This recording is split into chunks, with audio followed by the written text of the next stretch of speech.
नमस्कार। चुनावी मंथन में स्वागत है आपका। मैं दुर्गेंद्र चौहान हूं। मुख्तार अंसारी, अब ये नाम इतिहास में दर्ज हो गया। यानी कि मुख्तार अंसारी अब गुजरे जमाने की बात हो गई। उत्तर प्रदेश में 4 दशक से माफिया जो राज कर रहा था मुख्तार अंसारी, जेल में रहते हुए भी बहुत बार ये कहा जाता था कि मुख्तार अपना नेटवर्क जेल से चलाता है। उस मुख्तार अंसारी का निधन हो गया, अंत हो गया। और इसी के साथ ही अब एक बात ये कही जा रही है कि उत्तर प्रदेश भी माफिया मुक्त हो गया है क्या, ये सवाल भी है। बहुत सारे लोग ये सवाल आज सोशल मीडिया हैंडल्स पर उठा रहे हैं। कल से लेकर आज तक देश और उत्तर प्रदेश में काफ़ी उथल पुथल इस मसले को देखने को रही। 60-62 साल की उम्र में मुख्तार की बांदा जेल में तबीयत खराब हुई और अस्पताल ले जाते उसकी मौत हो गई। बहुत सारे लोग ये कह रहे हैं कि मुख्तार की जेल में ही मौत हो गई, बाथरूम में गिरा और वहीं मौत हो गई। मुख्तार कोई शरीफ इंसान तो नहीं था, बल्कि एक माफिया था जिस पे बहुत सारे मुकदमे थे, हत्या, रंगदारी, बहुत सारे मुकदमे थे। पूरे पूर्वांचल में मुख्तार का एक खौफ निसंदेह था। राजनीतिक दल इस माफिया की रसूख का फायदा उठाते रहे, लेकिन कभी मुख्तार के रसूख का फायदा उठाने वाले राजनीतिक दल मुख्तार को उन्होंने टिकट भी दिया, एमएलए भी बनाया। 5 बार मुख्तार एमएलए रहा, 1 बार लोकसभा का चुनाव लड़ा और चुनाव हार गया। 2 मामलों में मुख्तार को मौत की, माफ कीजिएगा, उम्र कैद की सजा मिल चुकी है। 62 से ज्यादा मुकदमे मुख्तार पर हैं।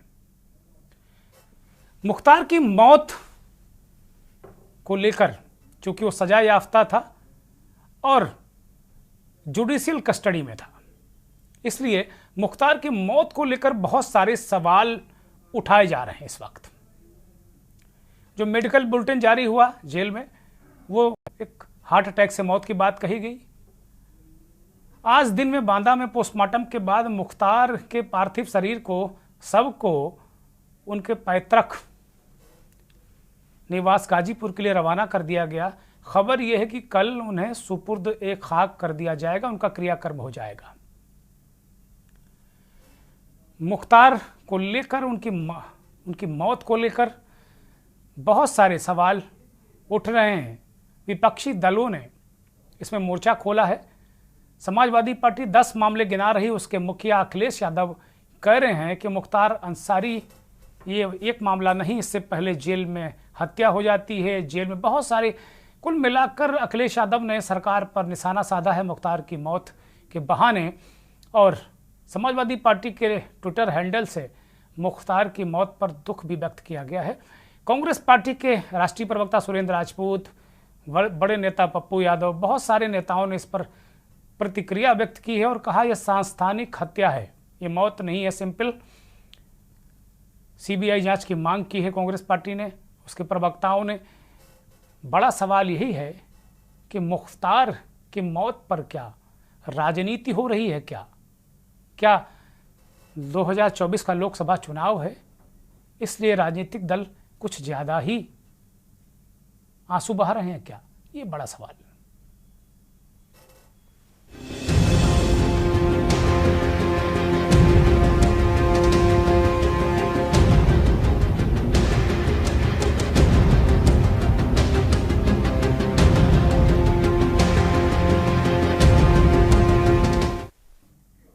मुख्तार अंसारी एक ऐसा नाम, बाहुबली, माफिया, बहुत सारे नाम, बहुत सारे कारनामे। कल रात जब से मुख्तार की मौत की खबर आई, उसके बाद से मुझे नहीं लगता कि देश का कोई भी मीडिया माध्यम इस खबर से हटा हो।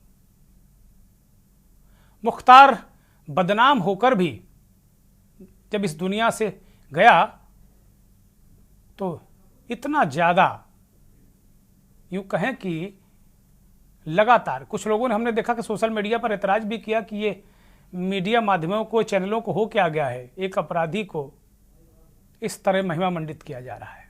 लेकिन मुख्तार एक इतनी बड़ी खबर बना कि कल से लेकर आज तक, और मुझे लगता कल तक भी मुख्तार बड़ी खबर रहेगा।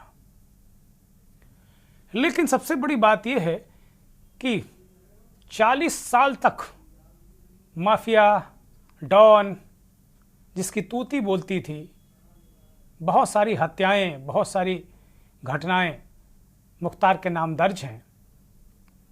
उस मुख्तार की क्राइम फाइल लगातार मोटी हो रही थी। लेकिन 2017 से जब मुख्तार अंसारी, जब उत्तर प्रदेश में निजाम बदला, योगी आदित्यनाथ की सरकार आई, और उसके बाद 2021 में मुख्तार को खींचकर पंजाब की रोपड़ जेल से उत्तर प्रदेश लाया गया, तब से मुख्तार के ग्रह दशा खराब होने शुरू हो गए थे।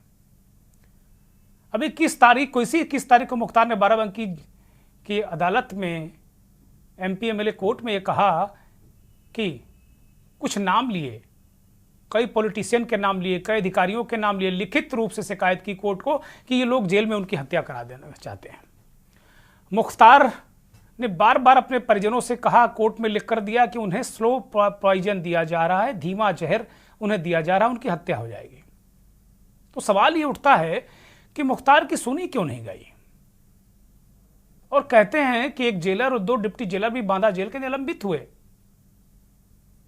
खबर आई कि ये जेलर और जो जेल अधीक्षक क्यों निलंबित हुए, डिप्टी जेलर क्यों निलंबित हुए, ये कहा गया कि मुख्तार की पेशी में कुछ गड़बड़ी हुई थी। जब तो मुख्तार के घर वालों ने कहा कि मुख्तार की पेशी तो ऑनलाइन हुई है, वीडियो कॉन्फ्रेंसिंग से हुई, वो पेशी पर कहाँ गए जो गड़बड़ी हुई?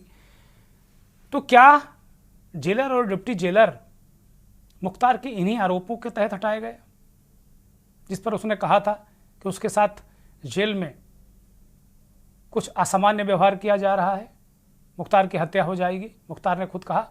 और जो लास्ट ऑडियो आया उसमें अपने बेटे से कह रहा है वो कि सब कुछ ठीक नहीं है। मुख्तार की मौत के बाद बांदा पहुंचे उसके बेटे उमर अंसारी ने तो साफ कहा कि उनके पिता को जेल में जहर देकर मारा गया है।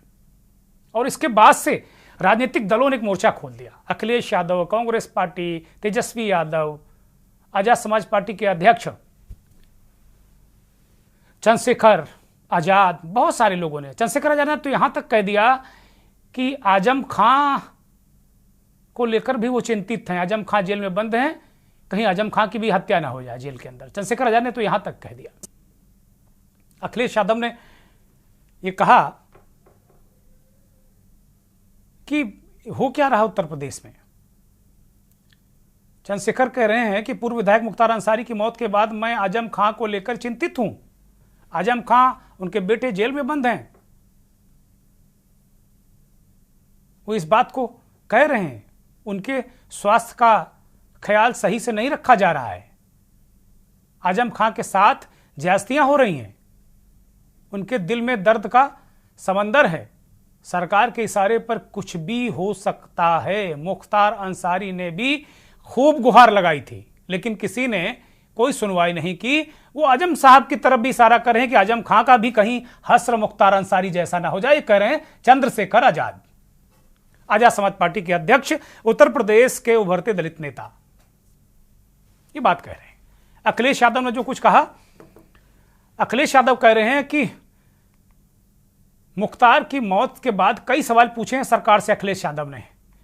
वो कह रहे हैं कि ऐसे संदिग्ध मामलों की जांच होनी चाहिए, सुप्रीम कोर्ट की निगरानी में ऐसे मामले जांचे जाएं। सपा सुप्रीमो ने प्रदेश की कानून व्यवस्था पर सवाल उठाते हुए कहा कि सरकार न्यायिक प्रक्रिया को दरकिनार कर जिस तरह दूसरे रास्ते अपनाती है वो पूरी तरह गैर कानूनी हैं। जो हुकूमत जिंदगी की हिफाजत ना कर पाए उसे सत्ता में बने रहने का कोई हक नहीं। सरकारी अराजकता के सबसे बुरे दौर से उत्तर प्रदेश गुजर रहा है। ये उत्तर प्रदेश की कानून व्यवस्था का शून्य काल है, ये अखिलेश यादव कह रहे हैं। बहुत सारे सवाल वो उठा रहे हैं उसमें, और 4, 5, 6 मामलों को वो रख रहे हैं, उसमें दिखा रहे हैं कि भाई ये कैसे कैसे हुआ। और 4-5 मामले उन्होंने रखे दिखाए कि भाई ये जेल में हत्या होती है, जेल में होता है, जेल में वो होता है, जेल से बाहर जुडिशियल कस्टडी में हत्या हो जाती है। अतीक अशरफ की तरफ उनका इशारा था। तो एक पूरा एक फेहरिस्त अखिलेश यादव ने रखी है और सरकार को नाकाम साबित किया है। इस पूरे क्या चुनावी माहौल में क्या मुख्तार की मौत को राजनीतिक दल उसके जरिए क्या चुनावी रोटियां सेकना चाहते हैं? ये रिपोर्ट देखिए। मुख्तार अंसारी का नाम पूर्वांचल से लेकर पूरे प्रदेश में कौन नहीं जानता। अनगिनत वाकये हैं, अनगिनत कहानियां हैं। दहशत के इस दूसरे नाम की लगातार 40 साल तक अपराध की दुनिया में इस डॉन की तूती बोलती रही। पुलिस कांपती रही, सरकारें सहमती रही। माफिया मुख्तार अंसारी की क्राइम फाइल मोटी दर मोटी होती रही। लेकिन एक वक्त आया जब मुख्तार अंसारी की मौत का पैगाम भी 62 मुकदमे, 8 बार सजा मिले, 2 बार माफिया को उम्र कैद। बीते 19 साल से जेल में बंद मुख्तार अंसारी के लिए कल की रात माफिया की जिंदगी आखिरी रात बन गई। बांदा के अस्पताल में मुख्तार की जिंदगी का पन्ना हमेशा के लिए बंद हो गया। माफिया की मौत हो गई, लेकिन अभी भी माफिया मुख्तार अंसारी जिंदा खड़ा हुआ है। सियासत के इस चौराहे पर जहां से माफिया के जिंदा रहते तमाम रास्ते खुलते रहे हैं, माफिया की मौत पर राजनीति करने वाले एक खेमे उदास देखने को मिल रहे। गम का ज्वार भाटा दिखाई दिया और संवेदना से भरे संदेश भी नजर आए। तेजस्वी यादव ने दिवंगत आत्मा की शांति के लिए ईश्वर से प्रार्थना की और परिजनों को दुख सहन करने की ईश्वरीय शक्ति प्रदान करने की कामना की। वहीं ताजा कांग्रेस नेता पप्पू यादव ने ट्वीट कर संवैधानिक व्यवस्था पर सरकार को घेरते हुए नजर आए। असुद्दीन ओवैसी ने ट्वीट कर लिखा कि अल्लाह से दुआ है कि वो मुख्तार अंसारी को मग़फ़िरत अदा करे, उनके खानदान और उनके चाहने वालों को सब्र जमील अदा करें। शिवपाल यादव भी मुख्तार की मौत गमज़दा होते हुए लिखा कि पूर्व विधायक मुख्तार अंसारी जी का निधन बेहद दुखद है। इतना ही नहीं, खुद तो दलितों का शुभचिंतक बताने वाले चंद्रशेखर आजाद ने तो ट्वीट कर लिखा कि मुख्तार अंसारी जी का असमय निधन बेहद दुखद है। मैं विनम्र श्रद्धांजलि अर्पित करता हूँ। एक माफिया को विनम्र श्रद्धांजलि दी जा रही है तो एक माफिया को जी कहकर बुलाया जा रहा है। एक बाहुबली की मौत पर आंसू बहा रहे हैं तो इन सभी नेताओं को उस परिवार के खुशी के आंसू भी देख लेने चाहिए जिनके अपनों की हत्या मुख्तार ने कराई। आज आप मीडिया बंधु के माध्यम से मुझे जानकारी मिला कि माफिया सरगना मुख्तार अंसारी की मृत्यु हो चुकी है और जैसे कि आप ही लोग ने बताया कि वहाँ के मीडिया के पैनल ने जो डॉक्टरों का पैनल था उन्होंने स्पष्ट किया कि ये मृत्यु हार्ट अटैक से है।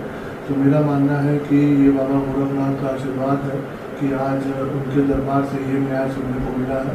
और कहीं ना कहीं ये देखें हम लोग तो ये रमजान के पावन महीने में ये न्याय अल्लाह का भी मैं मान सकता हूँ कि उनका ये न्याय है कि ऐसे अपराधी का आज अंत हुआ है इस पृथ्वी से। और मेरा मानना है कि बाबा गोरखनाथ का आशीर्वाद ऐसे ही मेरे पे और मेरी माता जी पे बना है। जय श्री राम, जय बाबा गोरखनाथ। बात अजीब है कि 60 साल से ज्यादा के मुकदमे जिस शख्स पर दर्ज है उसकी मौत पर नेता प्रतिपक्ष अखिलेश यादव समेत तमाम विपक्षी नेता सवाल उठा रहे हैं, आंसू बहा रहे हैं, जबकि मुख्तार के अपराधों का शिकार हुए परिवार के लिए माफिया की मौत का दिन किसी त्योहार से कम नहीं रहा। स्पेशल डेस्क के न्यूज़ इंडिया।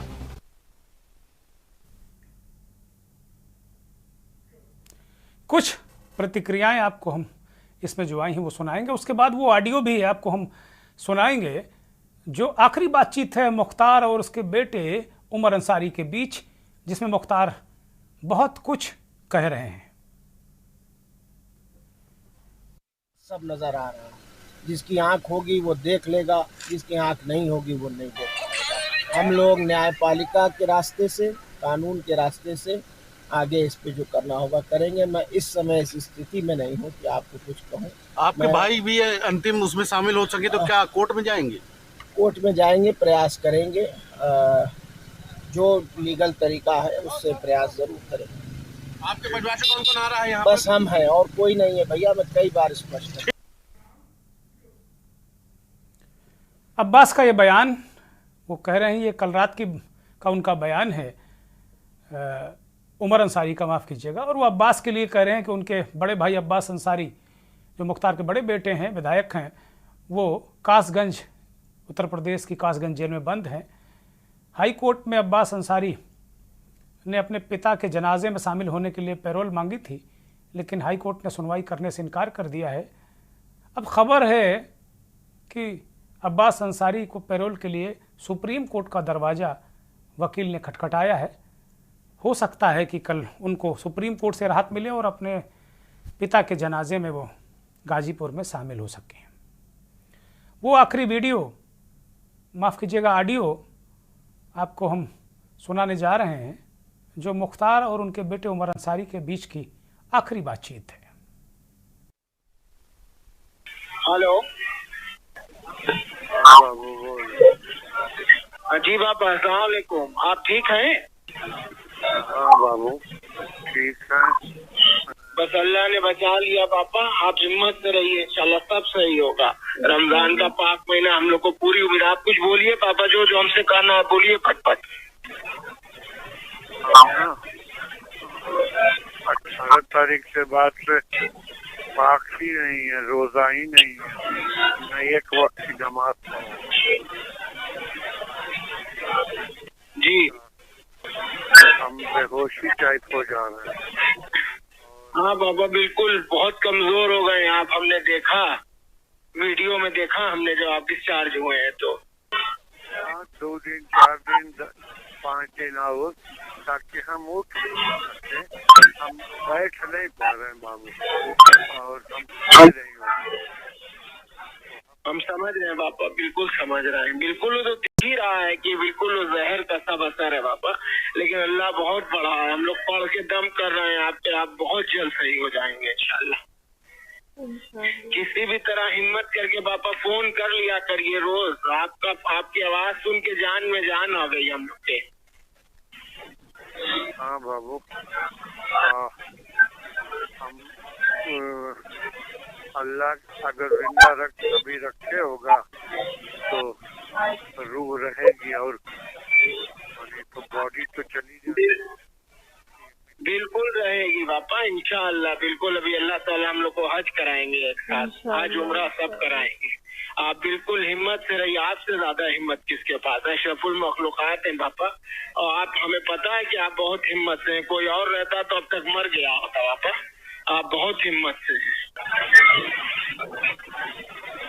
हाँ चलो, देखो बॉडी कंट्रोल नहीं हो पा रही, मतलब व्हील चेयर पे आए हैं और व्हील चेयर में खड़े नहीं हो सकते।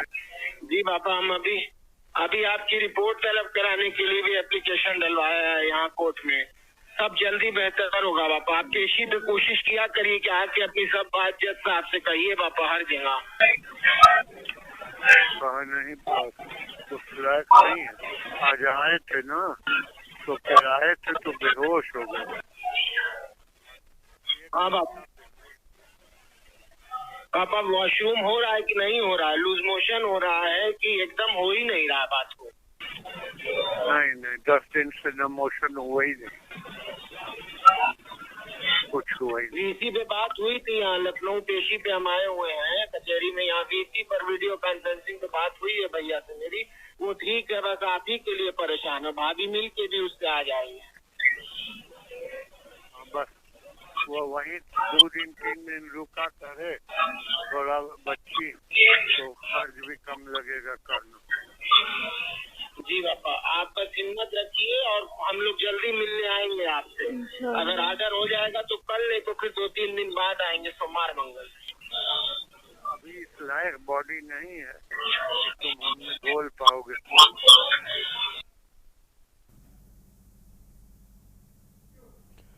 मुख्तार अंसारी अपनी जो हकीकत है, जो उनकी हालात थे जेल के अंदर, वो बयां कर रहे हैं। ऐसा लग रहा है कि बहुत ही गंभीर स्थिति, कुल मिलाकर बहुत ही गंभीर स्थिति में वो थे लगातार।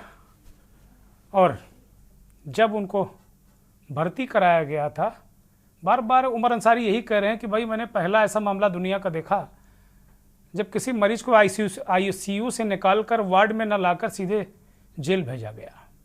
क्या है हकीकत, क्या स्थितियां परिस्थितियां हैं, तो जांच में सामने आएंगी।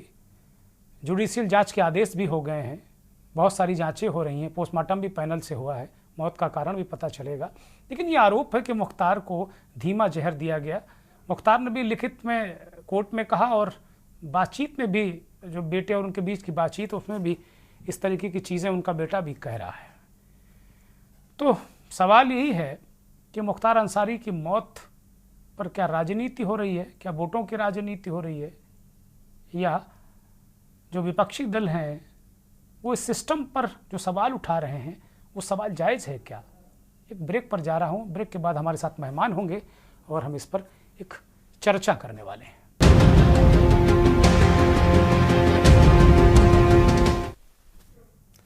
मुख्तार की मौत पर सियासत, पैनल में हमारे साथ जफर नकवी भारतीय जनता पार्टी के नेता प्रवक्ता जुड़े हुए हैं। स्वागत जफर भाई। अवधेश यादव समाजवादी पार्टी के प्रवक्ता, आपका भी स्वागत। महेंद्र सिंह वरिष्ठ पत्रकार और राघवेंद्र सिंह राजू राजनीतिक विश्लेषक भी हमारे साथ जुड़े हुए हैं। राघवेंद्र जी, आपका भी बहुत स्वागत, बहुत धन्यवाद। अवधेश यादव, सीधे आपके पास आ रहा हूँ। चर्चा में बहुत सारे सवाल आपके राष्ट्रीय अध्यक्ष जी ने उठाए हैं मुख्तार अंसारी की मौत के बाद। बहुत सारे विपक्षी नेताओं ने कहा यह सांस्थानिक हत्या है मुख्तार की मौत। उनके बेटे ने जहर की बात कही है कि जहर उनको, मुख्तार ने खुद 21 तारीख को जो कोर्ट में, बाराबंकी कोर्ट में उन्होंने एप्लीकेशन दी थी, उसके बाद भी कि उनको स्लो पॉइजन दिया जा रहा है। ये बहुत सारे आरोप जरूर हैं, लेकिन जिस तरीके से उनकी मौत हुई है वो हार्ट अटैक से मौत होना, जो मेडिकल बुलेटिन आया है, बहुत सारी चीज़ें, वो हार्ट अटैक से मौत होना बताया गया है।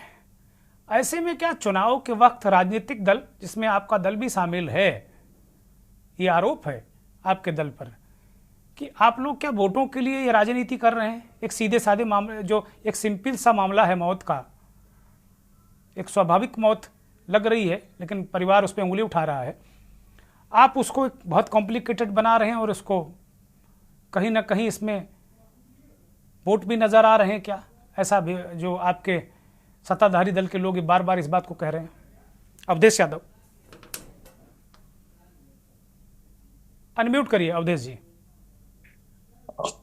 अनम्यूट किए हुए हैं, बोलिए बोलिए। तो सवाल ये इस बात का है कि क्या इस देश में न्यायपालिका और संविधान रहेगा कि नहीं रहेगा। सवाल इस चीज पर उठाया जा रहा है। जब उन्होंने न्यायालय में दिया कि मेरे साथ इस तरह की गतिविधियां हो रही हैं, उनका स्वास्थ्य खराब होता है, उनको आईसीयू में भर्ती किया जाता है और भर्ती करने के बाद निकाल के सीधे पुनः जेल में ले जाया जाता है और उसके बाद उनकी मौत हो जाती है। वो अपने बेटे से जब बात कर रहे हैं, आपने जो अभी सुनाया है ऑडियो, तो उससे स्पष्ट पता चल रहा है कि वो 8-10 दिन से उनको मोशन नहीं हुआ है, उनका स्वास्थ्य एकदम खराब है। देखिए, जब न्यायपालिका इस देश में है और जब न्यायिक अभिरक्षा में वो है, तो न्यायिक अभिरक्षा में जो सरकार का दायित्व है कि आखिर न्यायालय उनको सजा तो दे ही रहा था। अगर उन्होंने कोई गुनाह किया है तो कई मुकदमों में उनको सजा दिया गया है। क्या न्यायपालिका पे इस सरकार को भरोसा नहीं है? क्या लोकतंत्र पे इस सरकार को भरोसा नहीं है? क्या कोई व्यक्ति जेल में है, जो कोई व्यक्ति जेल में है, डिबेट में है, चैनल में, जान की सुरक्षा किसकी है? सरकार की है। तो न्यायिक अभिरक्षा में जिस तरीके से संदिग्ध परिस्थितियों में मुख्तार अंसारी जी का निधन हुआ है, वो विधायक रहे हैं, उनका जो भी आपराधिक रिकॉर्ड रहा है, उन आपराधिक रिकॉर्डों का न्यायालय में मुकदमे चल रहे हैं, तो मुकदमे का फैसला न्यायालय देगा। क्या हम दुनिया के तमाम देशों में सुनते थे, हम लोग छोटेपन से जब पढ़ते थे, तो वहां लोग सीधे सजा दे देते हैं। क्या वही हमारे देश में चल रहा है? क्या संविधान के नाम की कोई चीज नहीं बची है? क्या लोकतंत्र नहीं बचा है? क्या न्यायपालिका नहीं बची है? आखिर हम किस पर भरोसा करेंगे? ये सारे सवाल अवधेश यादव आप क्यों उठा रहे हैं? मुख्तार अंसारी की हार्ट अटैक पड़ा उनको जेल में, अस्पताल ले जाते उनकी मौत हो गई। ये सवाल कहाँ आ गया, संविधान कहाँ आ गया, सजा कहाँ आ गई, वो दूसरे देश जिनका आप जिक्र कर रहे हैं वो ये सब बातें कहाँ आ गई इसमें? इसलिए आ गई कि जब उनका स्वास्थ्य इतना खराब था, जैसे उनकी वीडियो ऑडियो जो वायरल हो रही है, तो उनको सीधे आईसीयू से उठा के पूरा जेल में क्यों शिफ्ट किया गया? इसका मतलब उनके साथ मजाक किया गया, और ये जानते हुए शासन प्रशासन के लोग उनकी तबीयत ठीक नहीं है, उनके साथ जानबूझ के घटना निश्चित तौर पर इसीलिए संदिग्ध घटना मानी जा रही है ना, जो उनके परिवारजन उठा रहे हैं तमाम पूरे। आप तो चैनल पर बहस कर रहे हैं, मैं बता रहा हूं जो हो सकता है मुख्तार अंसारी को नापसंद करने वाले लोग हों, हम लोग भी अभी बाहर से फील्ड में थे, हर व्यक्ति इस पर सवाल उठा रहा है। तो सरकार को कोई भी ऐसा काम नहीं करना चाहिए, कोई भी ऐसी चीज सामने नहीं आनी चाहिए जिस पर लोगों से लोकतंत्र और न्यायपालिका से विश्वास उठे, इसलिए इस पर सवाल उठाया जा रहा है। देखिए, जब न्यायपालिका अभी एक मुकदमे में उनको फैसला आया था, उनको आजीवन कारावास की सजा हुई है, मुकदमे में और उनको सजा हुई है, तमाम मुकदमे में उनको सजा हो रही है। तो आखिर न्यायपालिका जब सजा दे रही है तो उनकी जान की रक्षा करना सरकार की जिम्मेदारी थी, क्योंकि वो जुडिशियल कस्टडी में थे। तो जब न्यायिक अवरक्षा में वक्त की जान नहीं बचाएंगे आप, तमाम ये पहली घटना तो है नहीं, कई जेलों में जो मौतें होती, जिस तरीके से कोई भी गिरफ्तार बिना पैर में गोली लगे आजकल गिरफ्तार नहीं होता है, तमाम एक इलाहाबाद की घटना हो गई, तो कहाँ न्यायपालिका रह गई है? कोई विश्वासी न्यायपालिका में सरकार का नहीं रह गया। इसलिए सवाल उठाना, आखिर जनता क्यों नहीं सवाल उठाएगी? जब पूरा संविधान और न्यायपालिका की बात को नहीं सुनी जाएगी और हर तरह लगेगा लोकतंत्र के ऊपर खतरा है, तो निश्चित तौर पर जनता सवाल उठाएगी। जो अपराधी तक अपराध का सजा न्यायालय देगा ना, जब वो कस्टडी में है, तो वो तो फील्ड में नहीं है कि आपने इनकाउंटर कर दिया भाई, वो तो न्यायालय कस्टडी में है ना। और आप अभी हार्ट अटैक की जिम्मे, ठीक है, उन्होंने कहा अभी तो अभी पोस्टमार्टम रिपोर्ट नहीं आई है, पोस्टमार्टम रिपोर्ट भी आ जाने दीजिए, तमाम जांच अभी बैठा दी गई। तो इसलिए हम लोग ये मांग करते हैं कि ये निष्पक्ष रूप से सुप्रीम कोर्ट की निगरानी में जांच हो, तब जाके दूध का दूध पानी का पानी होगा। नहीं तो यहाँ पर सब लोग मिली भगत है, कुछ भी आने वाला नहीं है। ये ऐसे ही लोकतंत्र की हत्या यहाँ होती रहेगी उत्तर प्रदेश में। ठीक है, ठीक है। जफर नकवी, विपक्ष के लोग इस बात को लेकर इस मामले में बहुत मुखर हैं। कांग्रेस पार्टी ने भी कहा, समाजवादी पार्टी ने भी कहा, अखिलेश यादव नेता प्रतिपक्ष उत्तर प्रदेश के पूर्व मुख्यमंत्री, उन्होंने 10 मामले इशारों में बता दिए। अतीक अशरफ का मामला बताया, मुन्ना बजरंगी की हत्या जेल में हुई उसने बताया। भाई, जुडिशियल कस्टडी का कोई मायने है आप लोगों की नज़र में?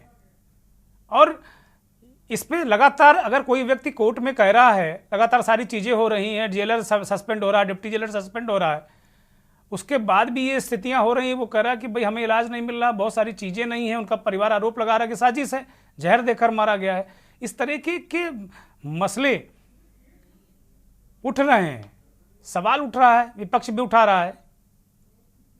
जफर नकवी, देखिए चौहान साहब, ये जो कल एक हादसा कहें, हार्ट अटैक का एक हादसा कहें जिससे उनकी मौत हो गई, और ये रमजान के पाक महीने में जो भी चीजें हुई उसको अब ये दरकिनार कर देते राजनीतिक रूप से। लेकिन अभी ये परिस्थिति देखिए हमारे देश की, अगर किसी की अस्पताल में हार्ट अटैक के माध्यम से भी अगर मौत होती तो उसमें भी मोदी योगी को ही खींच के लाना है। मतलब अब परिस्थिति ये हो गई कि देश में कुछ भी अगर जो पॉलिटिकल बैकग्राउंड बनाने की राजनीति होती कि माइनॉरिटी से रिलेटेड कैसे माइनॉरिटी के पक्षधर बन जाए, कैसे माइनॉरिटी के वोट को कन्वर्ट करने के लिए कुछ भी करने को तैयार हो चुका है इस समय विपक्ष की। राजनीतिक रोटियां उसको मौत पे भी सेकनी है, व्यक्ति विशेष पे भी सेकनी, समुदाय विशेष पे भी सेकनी है।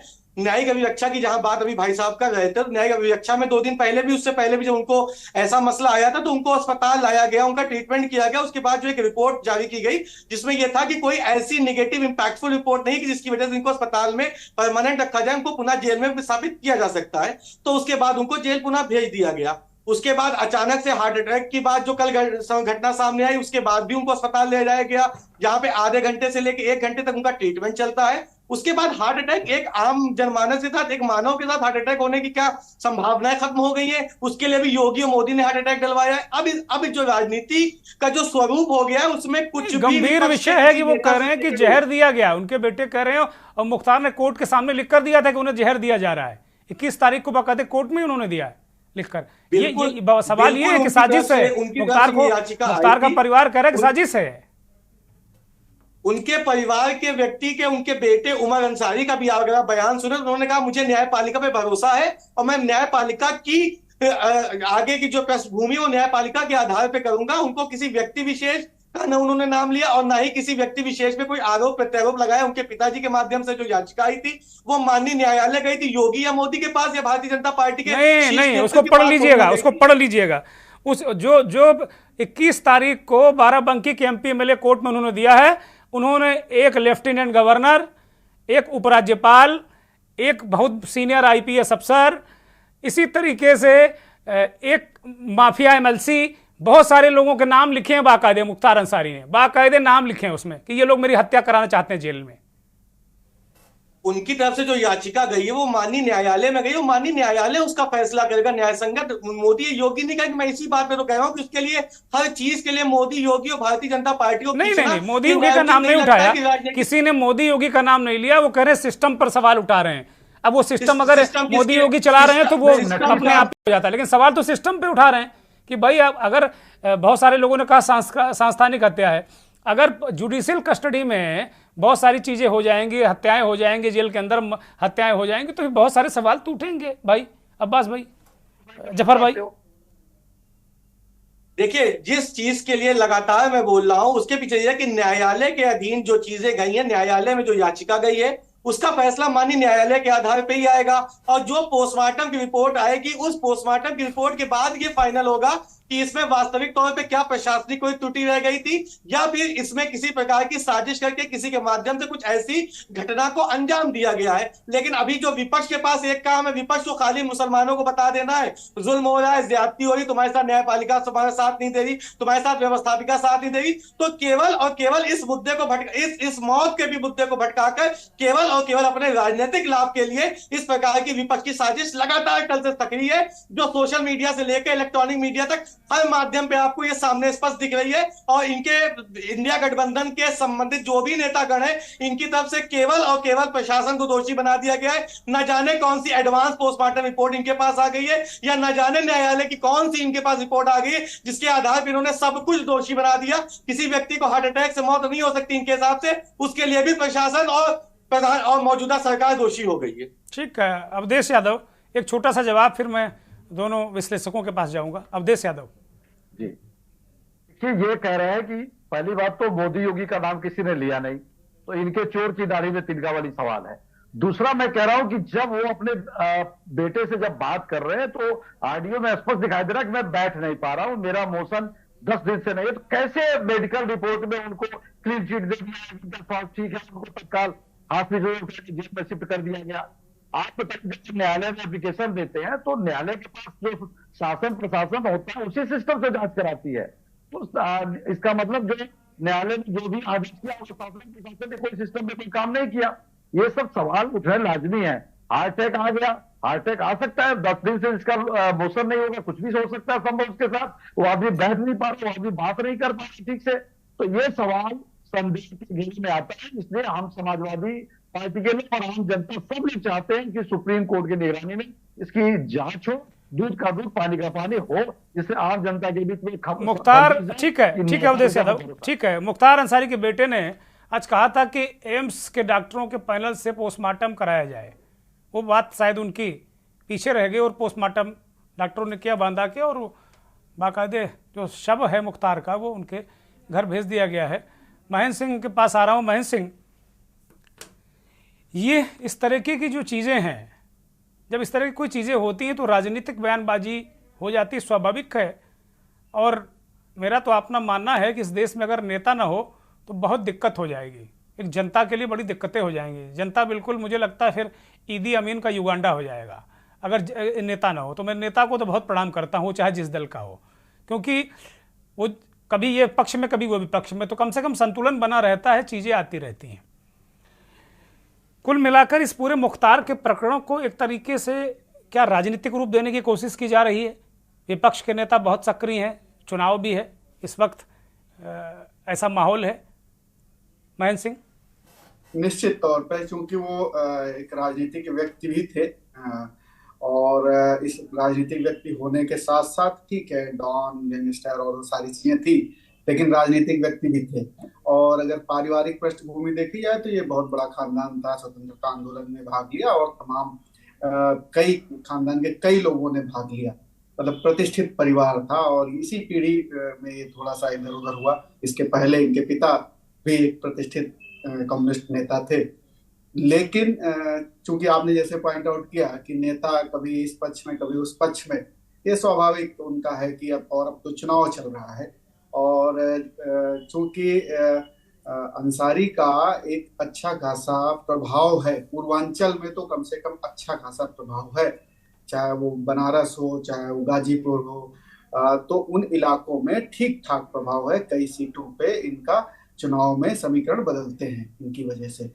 तो निश्चित तौर पर एक विपक्ष ये चाहेगा कि थोड़ा सा उन्हें इससे इनकी वजह से, इनकी मौत की वजह से फायदा मिले। सेंटिमेंट्स का फायदा, विपक्ष सेंटिमेंट्स का फायदा लेना चाहता है, ये कहना चाह रहे हैं आप। और बीजेपी ये चाहेगी कि इनको, बीजेपी को थोड़ा ध्रुवीकरण हो जाए अगर, तो बीजेपी को इसका फायदा मिल जाएगा। तो फायदा तो दोनों अपनी अपनी तरफ से देंगे और उसी सहूलियत के हिसाब से कमेंट करेंगे, बात करेंगे। लेकिन जो बड़ा मुद्दा है, जो एक्स्ट्रा जुडिशियल किलिंग्स वाला मुद्दा है, ये बहुत गंभीर मुद्दा है। कई दफे आप देखते होंगे जब पुलिस एनकाउंटर कर देती है किसी तथाकथित रेपिस्ट का या किसी क्रिमिनल का, तो लोग बहुत खुश होते हैं, जश्न मनाते हैं। यानी कई बार जनमानस इन चीजों को बड़ा आगे बढ़ाता, और जैसे पुलिस एनकाउंटर जो करती है और बड़े जो कहते हैं ये साहब बहुत वो वाले कॉप हैं जो इन्होंने 100 एनकाउंटर किए हैं, उनको बड़ा इज्जत के साथ देखा जाता है। ये जो जनमानस के अंदर है या जो हमारे सिस्टम में है कि हम उनको बड़ी इज्जत देते हैं, और ये सब एक्स्ट्रा जुडिशियल किलिंग्स हैं जो कि लोकतंत्र के को कहीं ना कहीं कमजोर करती है। मयंक जी मैं आपको रोक रहा हूं और दर्शकों को थोड़ा सा अपडेट भी कर दे रहा हूं। इस तरीके के जो सुपर कॉप हैं, अभी प्रदीप सालगांवकर को अभी सजा हुई है। आपको ध्यान होगा अभी हाल में ही सजा हुई, मुंबई के, महाराष्ट्र के, मतलब सुपर कॉप इनकाउंटर स्पेशलिस्ट, 200 से आसपास इनकाउंटर, अभी पूरी जिंदगी जेल में वो सड़ेंगे। इसी तरीके से आपको ध्यान होगा हैदराबाद में एक रेपिस्ट के एनकाउंटर हुए थे, तब पूरे देश ने बहुत तालियां बजाई थी, बहुत सारे लोगों ने। वो सारे के सारे जेल में हैं, वो आईपीएस अफसर समेत जेल में हैं। तो इस देश में सिस्टम, संविधान, कानून तो है ना। हाँ, तो ये जो बड़ा गंभीर मुद्दा है कि ठीक है एक अपराधी है, उसका भी अपना एक राइट है, ऐसा नहीं है कि उसका राइट नहीं है, आप उसको अस्पताल में मार देंगे या जेल में मार देंगे, ये कतई संवैधानिक नहीं है। तो मुद्दा जो है ये, इस मुद्दे पे कोई बात नहीं कर रहा है। बात ये हो रहा है कि हमें कितना इससे फायदा होगा, हम इस मुद्दे को किस एंगल से उठाएं तो फायदा होगा, बात इस पे हो रही है। पूरी चर्चा पॉलिटिकल पार्टियां इस पे कर रही हैं। ऐसा नहीं है कि जो गंभीर सवाल है, अब जैसे उनका ऑडियो जो आप सुना रहे थे, तो कह रहे हैं कि 10 दिन से मुझे मोशन नहीं हुआ, बहुत गंभीर मसला है। और आप ये सोचिए कि उसका इलाज क्या हुआ। जरूरत थी कि उनको आईसीयू में रखा जाए या मेडिकल ट्रीटमेंट मिले, ये उनका राइट है। इवन वो अगर सजा याफ्ता भी होते, सारे केसेस में उनको सजा मिल जाती, उसके बावजूद उनका राइट है कि उनको हेल्थ उनका ठीक रहे, उनको इलाज मिले प्रॉपर। लेकिन वो इलाज नहीं मिल रहा शायद उनको, और यही वो अपने बेटे से वो कह रहे थे। तो ये अब हार्ट अटैक की एक थ्योरी आ गई थी कि हार्ट पेशेंट थे, लेकिन वो क्या 4-5 दिन में इतने स्वास्थ्य इतना खराब हो गया, इतनी सारी चीजें हो गई, और जब वो लिख के दे रहे हैं कोर्ट में कि आप मुझे लगता है कि मुझे कुछ जहरीला पदार्थ दिया जा रहा है, तो इसकी गंभीरता से, कितनी गंभीरता से जांच हुई? मुझे नहीं लगता कि बहुत ज्यादा गंभीरता से इसको सरकार ने लिया। और यही सवाल इसीलिए उठे, बात सिर्फ एक मौत का नहीं है, बात यह कि सिस्टम किस तरीके से काम कर रहा है, किन चीजों को गंभीरता से ले रहा है या नहीं ले रहा है। हो सकता है स्वाभाविक मौत हो, जांच में पता चलेगा कि कैसी मौत हुई है, कैसे नहीं हुई है। लेकिन जो सवाल सिस्टम पे हो रहे हैं, उठ रहे हैं, वो तो उठेंगे, क्योंकि सिस्टम ही ये सवाल पैदा कर रहा है। नहीं, मुख्तार के बेटे ने कहा कि भाई ये पहला मामला मैं देख रहा हूं कि आईसीयू से सीधे जेल। हमने देखा है कभी कि आईसीयू से कमरे में लाते हैं, वार्ड में लाते हैं, 2-4 दिन रखते हैं, और सुबह आईसीयू में, शाम को जेल। और वो आईसीयू से जेल जाने के बाद का ये ऑडियो है जो बताया जा रहा है कि उसके बाद का ऑडियो, तभी वो बता रहे हैं कि इस तरह की प्रॉब्लम हुई है, क्या हुआ है, क्या नहीं हुआ है। इसको आप 20 साल से जेल में रखे हुए, 15-17 साल से जेल में रखे हुए हैं, तो क्या भाग जाएगा क्या? ठीक है, अस्पताल में इलाज होने दीजिए। अब तो कोर्ट में केस चल रहे थे, बाकायदे सजा हुई कई केसेस में, तो सजा हो जाएगी, उसमें क्या दिक्कत है? सजा, अपराधी को अगर सजा हो जुडिशियल सिस्टम से तो कोई दिक्कत नहीं है। लेकिन एक्स्ट्रा जुडिशियल किलिंग्स तो ये थोड़ा सा चौंकाती हैं, और ये वाकई लोकतंत्र को कमजोर करती है। ठीक बात है। राघवेंद्र सिंह राजू, मैं आपके पास आ रहा हूँ। मुख्तार के भाई जो सांसद हैं अफजाल, अभी जब 2-3 दिन पहले मुख्तार की तबीयत गड़बड़ाई थी और उनको आईसीयू में भर्ती कराया गया, तब वो बांदा पहुंचे तो उन्होंने कहा था कि उसरी चट्टी कांड है जिसमें माफिया एमएलसी ब्रजेश सिंह मुख्य अभियुक्त हैं और मुख्तार गवाह हैं उसमें, और उस कांड में मुख्तार को भी गोलियां लगी थीं। उसी वजह से मुख्तार की जान को खतरा है कि मुख्तार की गवाही पर ब्रजेश सिंह को सजा हो जाएगी। उनका सीधा सीधा इशारा इस ओर था अफजाल अंसारी का। और पूरा मसला, और जो महेंद्र सिंह ने मसला उठाया कि ठीक है, कोई अपराधी है, दुर्दांत है, सिस्टम है, कोर्ट है, पुलिस है, आप एक प्रॉपर तरीके से करिए चीज़ों को, अच्छी बात है, क्या दिक्कत है उसमें। ठीक है, बहुत सारे लोगों के घर उजाड़े होंगे मुख्तार ने, इसमें कहीं कोई संदेह नहीं। वो कोई बहुत संत आदमी नहीं थे जो उनका क्राइम रिकॉर्ड बताता है।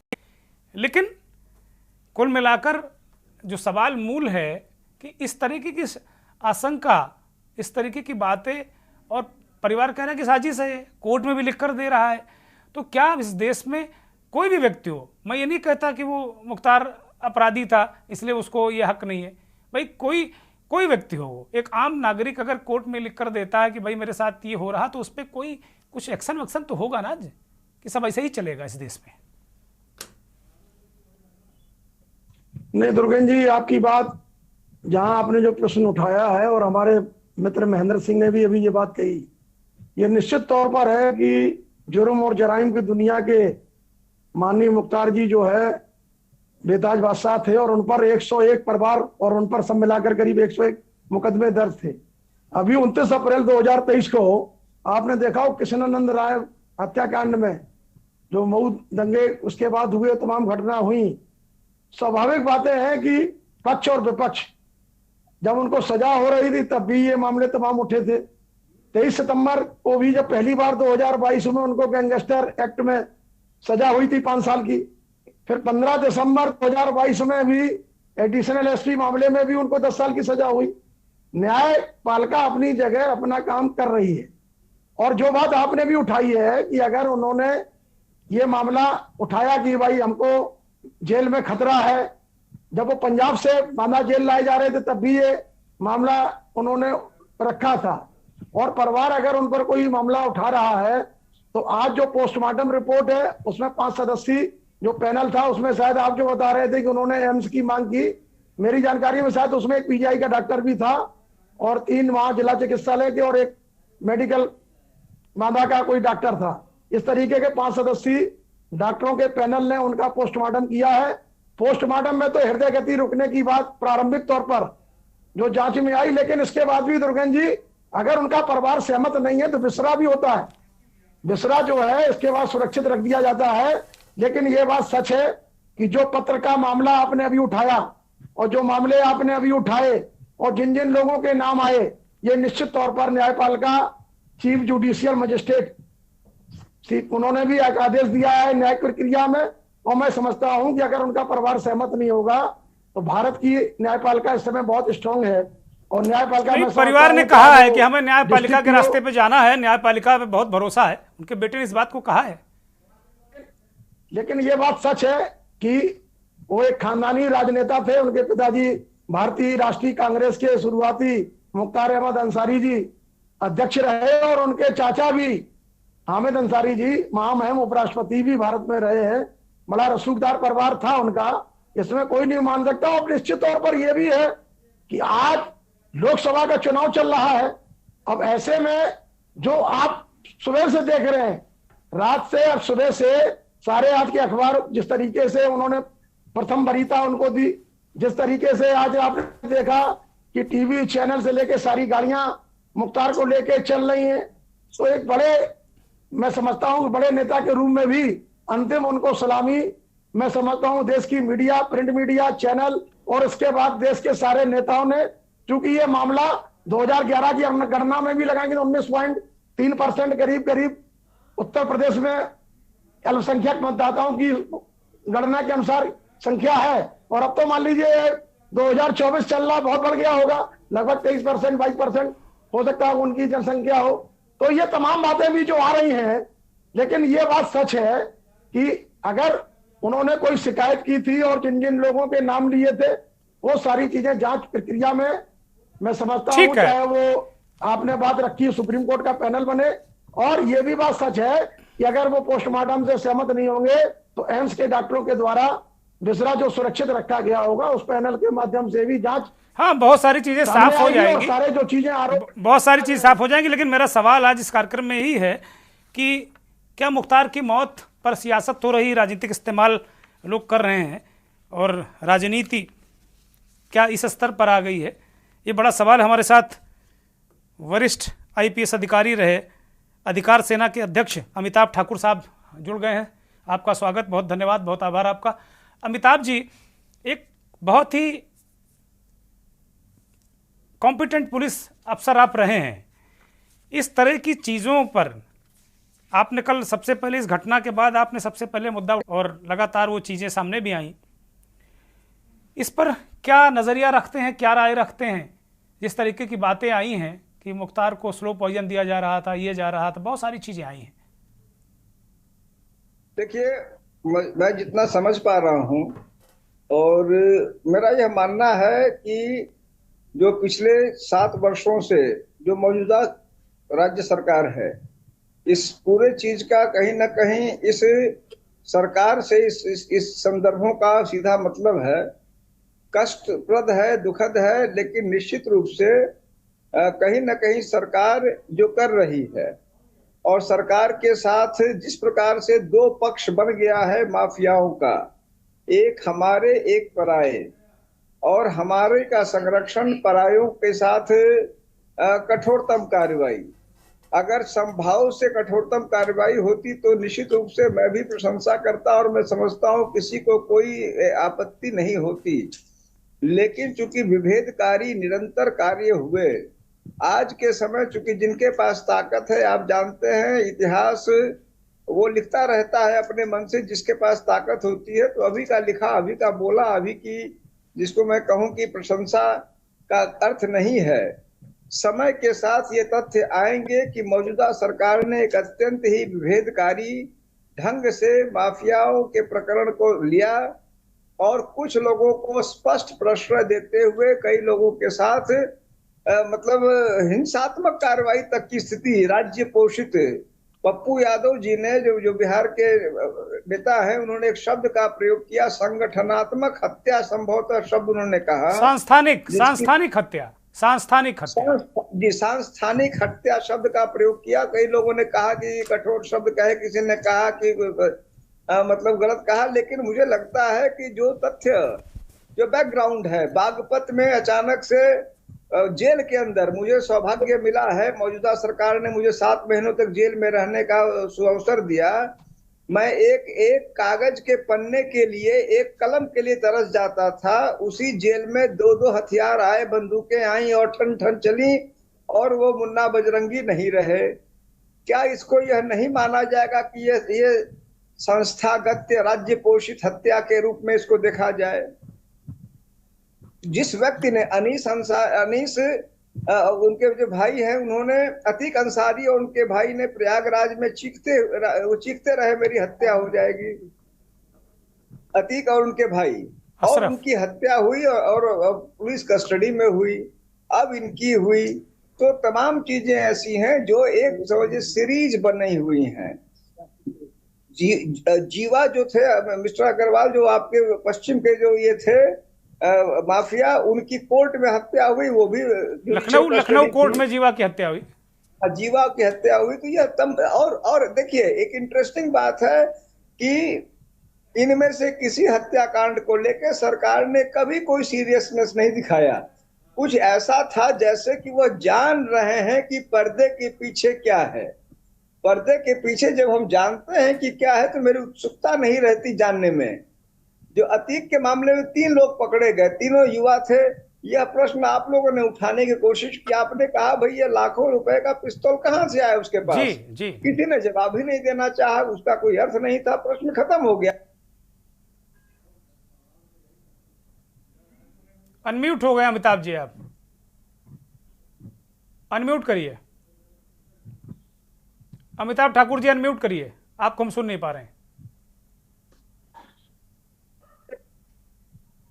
यह सारी बातें इस बात को इंगित करते हैं कि निश्चित रूप से इन मामलों में राज्य पोषित घटना होने की प्रबल संभावना है, और उस लिहाज से इन पूरे जांच जब हो, अब यह भी हम लोग देखते हैं कि मौजूदा सरकार ने ही उस समय 80 के दशक में 85 में 85 में जो सिख हत्याकांड हुई, मौजूदा सरकार ने उसमें उसकी जांच शुरू की। तो कोई चीजें खत्म नहीं होती हैं। आज जो घटनाएं घट रही हैं 2 साल 4 साल 10 साल बाद जब सरकार नहीं रहेगी, सरकार की यह ऊर्जा नहीं रहेगी, तब सच्चाई जरूर आएगी, ऐसा मेरा मानना है। ठीक बात है। महेंद्र सिंह जी, अमिताभ ठाकुर एक बहुत ही तजुर्बेकार पुलिस अफसर रहे हैं, और वो एक मामले में वो जेल भी गए, 7 माह वो जेल में भी रहे, जैसा वो कह रहे हैं बागपत जेल का वो हवाला दे रहे हैं, कह रहे 7 माह वो जेल में रहे, उनको कागज कलम नहीं मिलता था, कुछ लिख पढ़कर कुछ समय बिता लें जेल के अंदर, क्योंकि बड़ा कठिन होता है, कल्पना मात्र से ही आदमी सिहर उठता है जेल में। और एक IPS जो एक ग्लैमरस करियर जिसके सामने हुआ हो, और उसने एक जीवन का लक्ष्य, एक काज के कारण वो पुलिस अफसर बना हो, वो 7 महीने जेल में रहे, और वहाँ की स्थितियों पे जो वो बता रहे हैं वो बहुत ही मतलब खतरनाक है और बहुत सिहरने वाला है। और अमिताभ जी तो खुद ही लिखते हैं जबरन रिटायर्ड, तो सिस्टम के मारे तो अमिताभ जी हैं ही, इसमें तो कोई दो राय नहीं। और ये सिस्टम ही है, और इस सिस्टम का जो मैं बात कर रहा था कि चाहे वो जेल हो चाहे वो बाहर हो, राजनीति का इतना स्तर गिर गया है और उसका इम्पैक्ट जो समाज में पड़ रहा है, हमारी सोचने समझने की जो ताकत है, जो शक्ति है, वो इतनी छीड़ होती जा रही है कि हम राजनीतिक दलों के प्रभाव में इतना आ जाते हैं कि जो चीज को वो कह देते हैं ठीक है वो ठीक है, जिस चीज को कह देते हैं वो गलत है गलत। और सिस्टम को कहीं ना कहीं मैनिपुलेट करने में राजनीतिक जो दल हैं या राजनीति में जो सरकारें आती हैं उनका हाथ होता है। जिस सिस्टम वो जो बनाना चाहती है वो सिस्टम बन जाता है, जो नैरेटिव सेट करना चाहती है वो जनता में नैरेटिव सेट हो जाता है। यहीं पे जो काम मीडिया का, फोर्थ पिलर का, हम लोगों का है, और जो सामाजिक संस्थाएं हैं उनका है कि कम से कम हमारे समाज की जो बौद्धिकता है, जो समझने की क्षमता है किसी चीज को, किसी मुद्दे को, वो उसमें गिरावट आ रही है। कहीं भी कोई भी मामला ऐसा हो जाता है, बहुत सारे लोगों ने इस घटना को लेकर के भी बड़ी खुशी जाहिर की होगी। खुशी इस बात की चल रहा, सोशल मीडिया में बहुत सारी चीजें चल रही हैं। हाँ, तो अब आप देखिए कि चलिए मारा गया, बात ये नहीं है कि वो मारा गया, बात ये कैसे मारा गया। बुनियादी सवाल ये है कि कैसे मारा गया। ठीक है बहन जी। अवधेश यादव, ठीक बात है, आपके नेताजी ने कहा कि भाई ये मुद्दे उन्होंने रखे, कई घटनाओं को रखा, बात ठीक है, लेकिन कहीं ना कहीं राजनीति तो है ना इसमें। देखिए, राजनीति इसलिए नहीं कही जाएगी कि जब न्यायपालिका में कोई आदमी अभिरक्षा में है, संवैधानिक रूप से उसको तमाम सजा न्यायपालिका के द्वारा मिल रहा है, और वो सीधे सीधे कह रहा है कि मेरी तबीयत ठीक नहीं, मैं बैठ नहीं पा रहा, मैं खड़ा नहीं हो पा रहा हूं, और उसके बावजूद भी उसको हॉस्पिटल से जेल में शिफ्ट कर दिया जाता है, तो संदेह के घेरे में मामला आता ही है। तो उसकी ये मांग करना, ये आज मुख्तार अंसारी किसी के साथ भी हो सकता है। और अभी आप ही ने बताया कितनी घटनाएं हुई हैं, अभी अमिताभ ठाकुर साहब ने बताया किस तरीके जेल में रहेगा और कैसे हत्या होगी।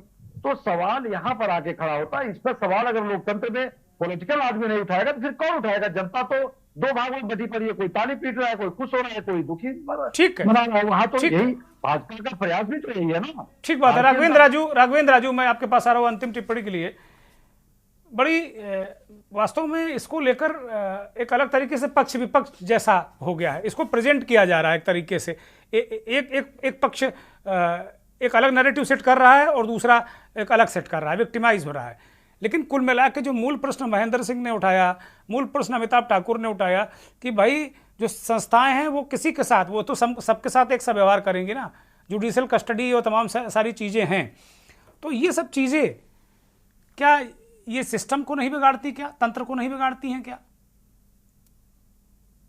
दुर्गेन जी, अभी हमारे माननीय पूर्व IPS अधिकारी जी ने एक बात कही कि निश्चित तौर पर किसी को, कोई भी व्यक्ति चाहे जो हो, अगर वो माफिया है, अपराधी है और सजा याफ्ता है, तो वो उसका एक अपना जो आप सजा एक दूसरे को दे रहे हैं, दूसरे को भी दे सकते हैं, पहली चीज।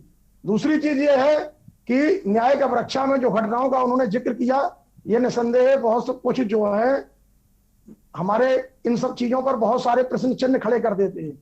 जहां तक माननीय उत्तर प्रदेश के मुख्यमंत्री योगी आदित्यनाथ जी और उनकी टीम कहती है जीरो टॉलरेंस, कि हमारी नीति जीरो टॉलरेंस की है।